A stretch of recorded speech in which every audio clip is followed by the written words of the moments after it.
میں رات کو مسجد اقصی کے سارے دروازے بند کر رہا تھا، مین گیٹ میں بند کرنے لگا تو مجھ سے بند نہیں ہو رہا تھا۔ میں نے بڑی کوشش کی لیکن بند ہی نہیں ہوتا تھا، اور بھی باقی لوگوں کو بلایا، جدوجہد کی، بند نہیں ہوتا تھا۔ پھر میں نے بڑھائی کو بلایا، مستریوں کو بلایا، میں نے کہا یہ کیا ہو گیا ہے؟ تو وہ کہنے لگے چھت تھوڑی نیچے آ گئی ہے، دروازہ دب گیا ہے، اس وقت کچھ نہیں ہو سکتا۔ کہتے میں دروازہ کھلا چھوڑ کے چلا گیا، لیکن جب میں صبح آیا نا تو خوشبو ایسی انوکھی تھی کہ وہ نا دل اور دماغ کو معطر کرتی چلی جا رہی تھی۔ کیسر روم کے دربار میں نا ایک بڑی مشہور روایت ہے کہ جب اس کے پاس نبی پاک صلی اللہ تعالی علیہ وسلم کے نبوت کے بارے میں اطلاع پہنچی تو اس نے کہا یہاں کوئی سردار ہونا اہل عرب کا تو لاؤ، تو ابو سفیان کو لے گئے۔ تو ابو سفیان اس وقت مسلمان نہیں تھے۔ کہتے میں نے پوری کوشش کی کہ کسی طریقے سے انہیں نبی پاک علیہ السلام کے بارے میں کوئی ایسی بات بتاؤں کہ معاذ اللہ ان کا ذہن بگڑے۔ ابو سفیان کہتے ہیں میں نے بادشاہ سے کہا، میں نے کہا بادشاہ ایک عجیب بات بتاؤں تمہیں؟ بتاؤ۔ کہنے لگے انہوں نے ایک عجیب دعویٰ کیا ہے کہ میں رات کے تھوڑے سے حصے میں مسجد حرام سے مسجد اقصی گیا ہوں، پھر ساتوں آسمانوں ساتوں زمینوں لو کرسی اور سب کو دیکھ آیا ہوں۔ اب اس دور میں نا جو بندہ اونٹ کی سواری پر یا گھوڑے کی سواری پر مسجد حرام سے مسجد اقصی جانا چاہتا تھا اسے 2 مہینے لگتے تھے، اور یہاں قرآن کہتا ہے لیلن، پوری رات نہیں، رات کا بھی تھوڑا سا حصہ۔ تو آپ یہ بات مانتے؟ وہ کیسر روم چپ کر گیا، بات بڑی مشکل تھی کہ رات کے تھوڑے سے حصے میں مسجد اقصی جانا آنا یہی بڑا مشکل تھا، اور پھر آگے کی بات تو ویسے ہی براء البراء ہے۔ وہ ابھی چپ کیا ہی تھا کہ اس کے پیچھے نا ایک راہب بیٹھا تھا، عبادت گزار جو مسجد اقصی میں عبادت کرتا تھا۔ وہ کہنے لگا بادشاہ ٹھہر جا، مجھے ایک بات یاد آئی ہے۔ کہا جناب سنائیے۔ تو وہ کہنے لگا ایک رات میں رات کو مسجد اقصی کے سارے دروازے بند کر رہا تھا، مین گیٹ میں بند کرنے لگا تو مجھ سے بند نہیں ہو رہا تھا۔ میں نے بڑی کوشش کی لیکن بند ہی نہیں ہوتا تھا، اور بھی باقی لوگوں کو بلایا، جدوجہد کی، بند نہیں ہوتا تھا۔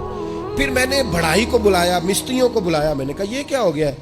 تو وہ کہنے لگے چھت تھوڑی نیچے آ گئی ہے، دروازہ دب گیا ہے، اس وقت کچھ نہیں ہو سکتا۔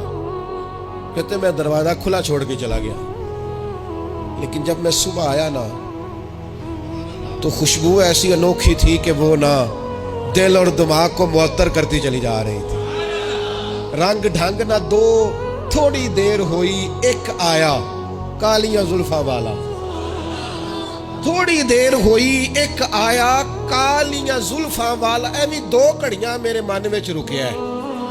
تھوڑی دیر ہوئی ایک آیا کالیاں زلفاں والا، ایویں 2 گھڑیاں میرے من وچ رکیا ہے، ایویں 2 گھڑیاں میرے من وچ رکیا ہے تے کر گیا نور اجالا، میرا اجالا نہیں نور اجالا۔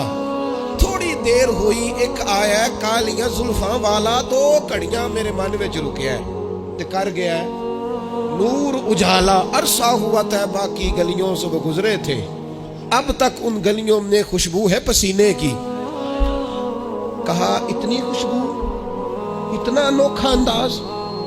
اور پھر میں نے اچانک نظر کی تو مجھے نا وہاں جانور کے بندنے کے آثار بھی نظر آئے، اور پھر جب میں اندر گیا تو میں وہ رہنائی بتا نہیں سکتا بادشاہ کیا تھی، اور حال یہ تھا کہ اب میں نے دروازہ بند کیا ہے نا تو دروازہ بھی آرام سے بند ہو گیا۔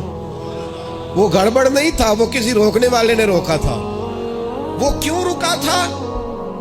ہمارے صوفیاء کہتے ہیں آپ کو پتہ ہے کہ 18,000 سال کا سفر نبی پاک علیہ السلام نے طے کیا، لیکن جب حضور تشریف لے گئے تو پانی چل رہا تھا تو چلتا رہا، کنڈی ہل رہی تھی تو ہلتی رہی، بستر گرم تھا تو گرم رہا، اور کائنات ساری کی ساری رک بھلا کیوں گئی؟ وہ کہتے اس لیے کہ نبی پاک جان ہے اس کائنات کی، اور جب جان نکل گئی تو دنیا کا نظام رک گیا، اور جب جان اور روح واپس آئی تو پھر نظام دوبارہ سے چلنے لگا۔ اعلیٰ حضرت فاضل بریلوی کہتے ہیں جان ہے وہ جہان کی، اور اگلی بات اس سے بھی نرالی ہے، کہتے ہیں جان ہے وہ، آج جہان ہے نا، اس کا مطلب ہے جان بھی ہے، تو زندہ ہے واللہ تو زندہ ہے۔ کہتے ہیں جان ہے وہ جہان کی، اور جان ہے تو جہان ہے، اگر جان ہے تو جہان ہے، کروں تیرے نام پہ جان فدا، نام بس ایک جان 2 جہاں فدا، میرا 2 جہاں سے بھی نہیں جی بھرا، میں کروں کیا کروڑوں جہاں نہیں، عزیز دوستو وہ کہنے لگا، شخص کہنے لگا میں نے وہ رات ساری دیکھی ہے، یہ جو کہہ رہے ہیں نا وہ مسجد اقصی آئے تھے، بادشاہ مجھے قسم ہے اللہ کی وہ آئے تھے، وہ 2 کڑیاں میرے من وچ رکے ہے، وہ کر گئے نور اجالا۔ ابو سفیان کہتے ہیں جس بات پر میں انہیں گڑبڑ کرنا چاہتا تھا ان کی تصدیق تو بغل سے نکل آئی۔ سبحان الذی اسریٰ بعبدہ۔